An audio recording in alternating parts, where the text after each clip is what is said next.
भैया हम धर्मेंद्र निर्मलिया अपने तमाम श्रोता बंधु के प्रणाम करते हैं, नमस्कार करते हैं। आइए इस चैत के महीना में कुछ चैता का लाए हैं जो हमारा साथ दे रहे हैं छोटा भाई दीपक, लड्डू और प्रीति, पूजा और हमारे डायरेक्टर सीनियर संजय गौतम जी। आइए इस चैता का आनंद लेते हैं। माँ गायत्री रिकॉर्डिंग स्टूडियो।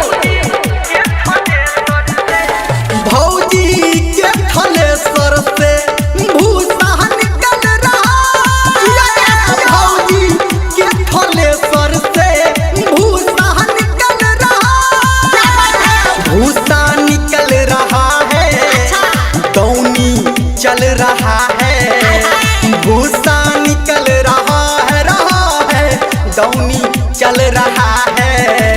चैत के महीना में गेहूं कट रहा है, चैत के महीना में गेहूं कट रहा है, चैत के महीना में। रो बैठ के कहला रो छोटकी भौजी जिंदाबाद जिंदाबाद जिंदाबाद, बड़की भौजी जिंदाबाद जिंदाबाद जिंदाबाद। अयो आज सब पगला गेलिए की चैत के महीना में दौनी चल रहा है, भौजी के थलेसर से भूसा निकल रहा है, भौजी के थलेसर से देखो कितना निकल रहा है।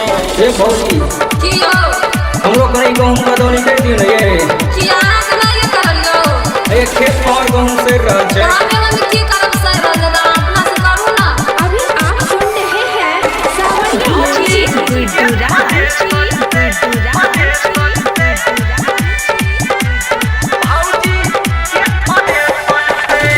रौदा है इतना ज्यादा सबका छूट रहा पसीना, रौदा है इतना ज्यादा सबका छूट रहा पसीना। आहा से खेला करे छियो नहीं नहीं हाँ हमारा चलते बबुआ जरा खेत में पानी लाना, एकरा चलते बबुआ जरा खेते में पानी लाना।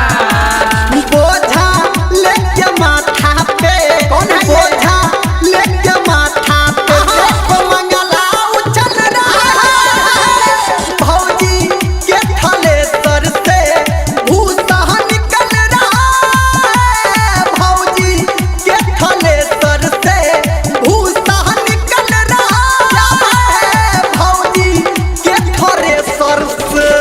भौजी की हो ये भौजी की कहलिया हमला खेत में केमन गहूं भेल कहां भेले कनिए भेले की भेल से सब रोद से जड़ गेले। डीजे गुडुरा